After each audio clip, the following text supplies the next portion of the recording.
चला तर ह्या तुम्हाला समजलंच असेल ह्या वस्तू बघितल्यानंतर काय बनणार आहे, काय बेत आहे ह्यांचा बनवायचा ते. चला इथे डाळ घेतलेला आहे. डाळीमध्ये टमाटा, कांदा आणि सांबार मसाला घालून घेतलेला आहे. इथे घेतलेला आहे भोपळा आणि शेवग्याची शेंग उकडण्यासाठी ठेवायचे आहे आता हे कुकर लावून घेते इकडे. बटाटे पण होऊन जातील. बटाट्याचं सध्या काही बनवायचं नाही, पण दोन्ही एकत्र होईल म्हणून लावून दिला. चला बाहेर तर पावसाचा बेत आहे. मस्त करूया इडली, सांबर, चटणी. आणि आज काय खाणार म्हणलं तर सांगते की इडली बनव म्हणून. यांचे तर फरमाईश नवीन नवीन चालूच असतात. चला मग लावून घेतले मी इडली. तिकडे डाळ शिजत आहे माझी सांबारसाठी. हां, म्हणते मम्मी माझी किती आमच्यासाठी करत असते. काय करणार, करावंच लागते मुलांसाठी. तर आपल्याशिवाय कोण देणार आहे त्यांना, केलं तरच भेटते ना. म्हणतात ना मेल्याशिवाय स्वर्ग दिसत नाही, तसं केल्याशिवाय खायला भेटत नाही, तशातली गत आहे.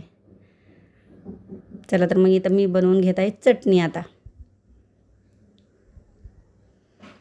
मग तसं हिरवी मिरची, कोथिंबीर, डाळवा सगळं घालून घेऊन बघितलंच आहे तुम्ही. आता मी काय काय घातलेलं आहे त्याच्यामध्ये तर घेतलेलं आहे मी इथं वाटून.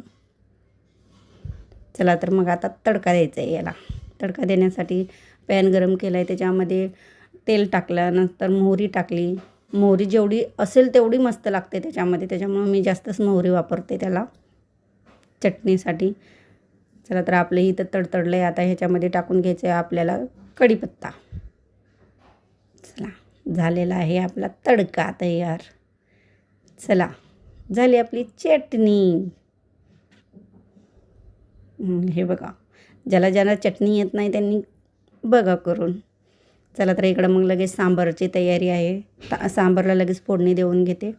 पोरी पण भुकेजली, आता उशीर झाला आहे. मम्मी लवकर बनव लवकर बनव चालूच आहे यांचं. बनवून घेते आता मी सांबार. त्याच्यामध्ये जिरे टाकले, परत मोहरी टाकली. आता ते तडतडल्यानंतर टाकायचं आहे आपल्याला कांदा. कांदा परतून घ्यायचा आहे थोडासा लालसर होऊस तर.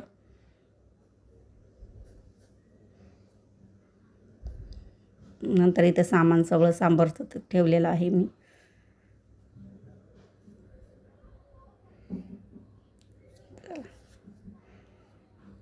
वेळ भेटलं तेव्हा करून खावंच लागते ना, काही ना काही नवीन नवीन वस्तू. नुसतं कामातच वेळ घालवायचं म्हणल्यावर घरी कोण देणार आहे खायला आपल्याला, बनवल्याशिवाय तर खायला भेटत नाही. चला